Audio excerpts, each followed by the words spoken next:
Hello, everyone, and welcome to another edition of Yes, You Got It, Sarah Speaks. This is a podcast where we discuss business, leadership, personal growth, and transformation. And in today's episode, we'll be delving into another topic in our series on winning big in 2025. And today, we will be talking about 5 habits that enable great leaders build mental strength that is required for leadership. To be a great leader, you must be mentally strong. You must have mental strength because leadership comes with a lot of challenges, and your ability to be consistent in tackling those challenges, in overcoming those challenges, in winning over those challenges is what sets you on the path of greatness. It's what sets you on the path of outstanding leadership. And many leaders are not born with mental strength. Nobody is born with mental strength. You build it by practicing it. And today, I want you to know what those habits are so that we can begin to practice it in our everyday lives. We can begin to practice it as leaders. We can begin to practice it in our businesses so that we can all win big together in 2025. The first one is taking responsibility. Many people, especially in Nigeria today, we outsource responsibility for our actions. I tell my children, the choices you make today will determine the altitude of your tomorrow. Don't take your choices, don't take your decisions with levity. It guides the path of your life. But today in Nigeria, we are taught that, your stepmother, your father's family, the devil, different people are responsible for where we find ourselves. We don't ever take the time to look inwards and say, what could I have done differently? How did I contribute to this problem I'm in? What decisions did I make? And how can I now take better decisions? Until we are able to begin to look inwards, resolve the issues, take responsibility for our actions, take responsibility for the outcome of our actions, learn from them, and begin to apply those learnings, we are not going anywhere. It is essential. We need to take responsibility. You are in the driver's seat of your life.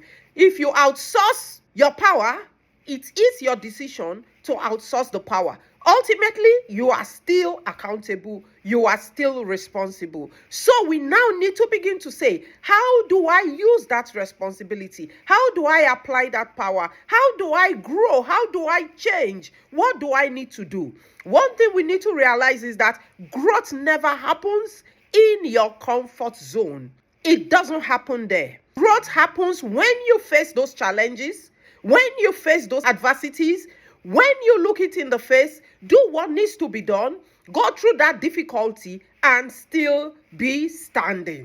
As you face those challenges, your resilience grows. You learn. You are able to apply those learnings in future, and that is how you build the consistency for success. When PepsiCo was faced with declining sales, the CEO then, Indra Nooyi, did not start talking about, the taste of customers have changed. Coca-Cola did one thing or the other. No.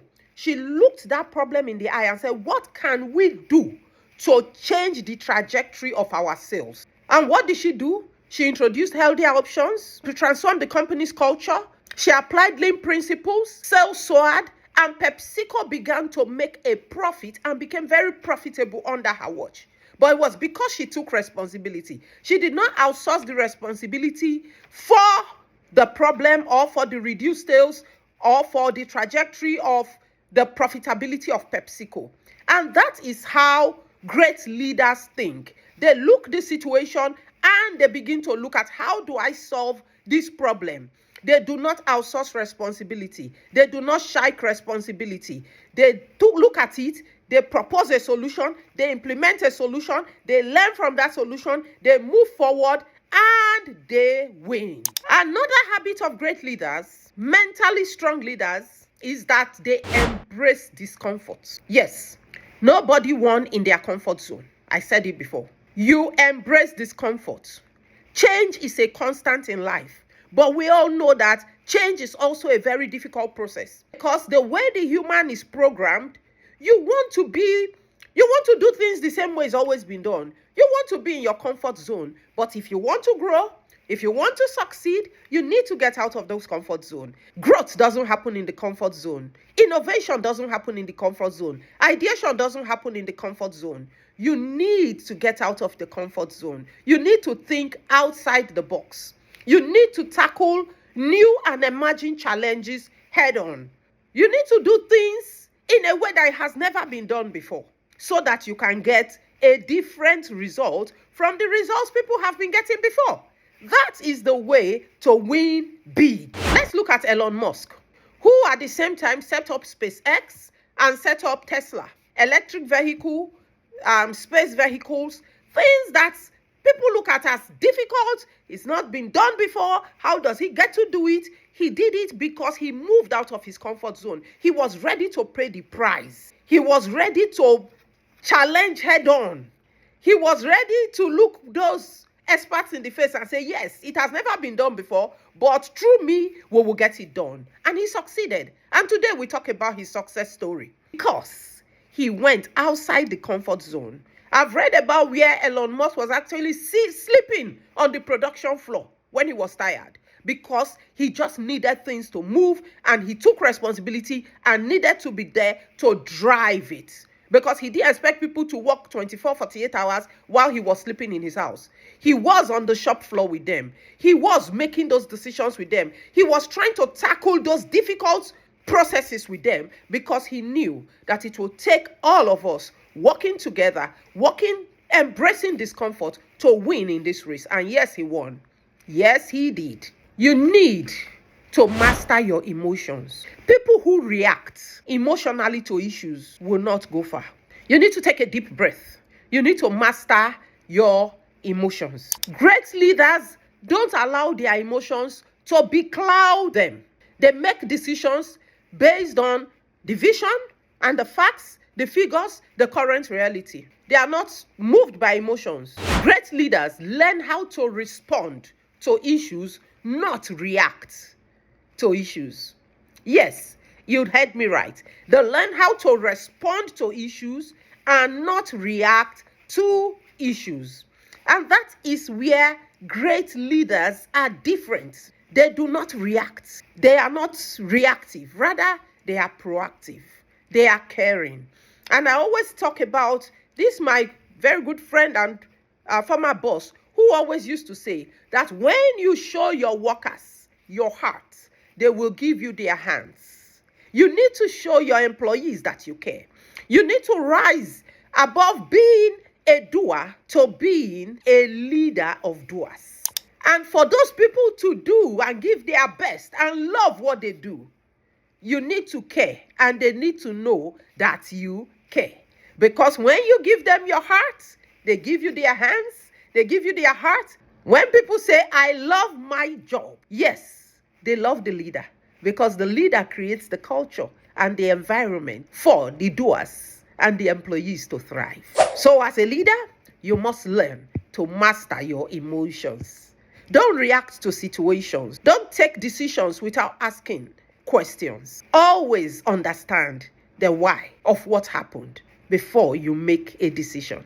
Number 4 is that great leaders focus on what is within their control. When people believe that they are stuck and that they are powerless, they will not be able to go far.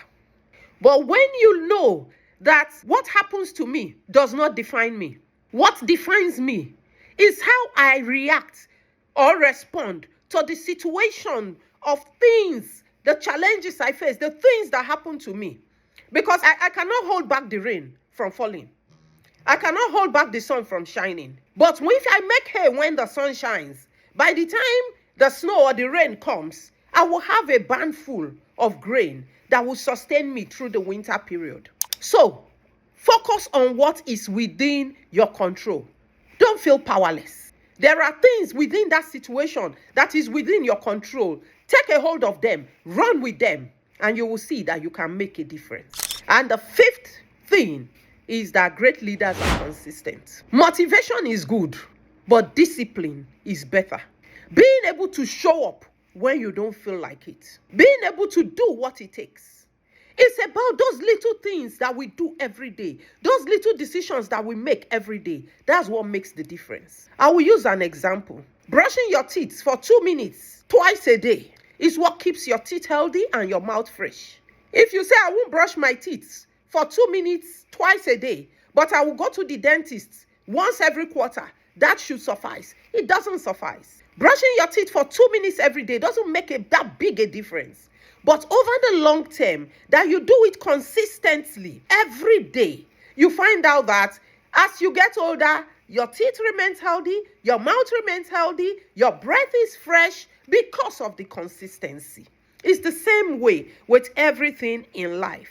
It's the consistency that matters in success, in leadership, in life. It is the discipline to show up when you don't feel like it. It is the discipline to keep moving when everything, all the indices prove otherwise, but you know what that vision is, you know what that goal is, and you are working on it, and you are innovating as you go ahead, and you are learning what it takes for you to achieve it. Be consistent. That is where leadership is built. That is where resilience is built. That is where breakthrough happens, in consistency. And you cannot be consistent if you are not disciplined. Yes, discipline is key. Take those little steps every day and see it add up to a big quantum jump over time. Let's talk about Serena Williams. Serena Williams is one of the greatest athletes of all time. But it took discipline, it took consistency, it took training for her to get there.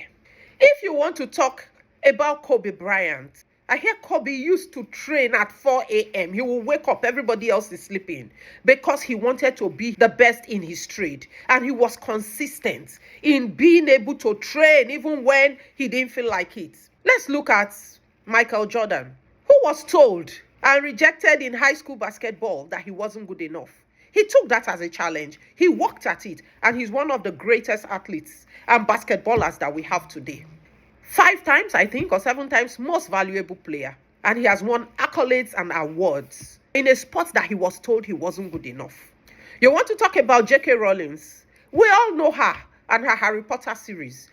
One of the greatest series of books that we have today in the world. But she was rejected by publishers 12 times. But she kept going. Discipline, consistency, never giving up, taking responsibility, learning and growing in the process. That is how breakthrough happens. That is how success is built. And that is how we will all win big together in 2025. And there you have it. The 5 habits of great leaders, mentally strong leaders. They all exemplify this. Do you want to talk about Nelson Mandela? Spending 27 years in prison, coming out and deciding that I will forgive everybody. I will build peace. I will not be like the people that kept me bound, but I will preach a new gospel of peace, forgiveness. And through that vision, he was able to build a successful South Africa and create a legacy that no leader in South Africa has able to overcome, even in all this time. That is how to be great. If you practice these 5 habits, I tell you, the sky will be your starting point. If you enjoyed this podcast, like I normally say, please share it, like it, tell others about it. Learn from it, apply it to your life, and see how your life grows and break through. Come back, tell us your testimonies, because together we are winning big in 2025. And we will continue to be strong and stay inspired. Thank you very much, and have a great day.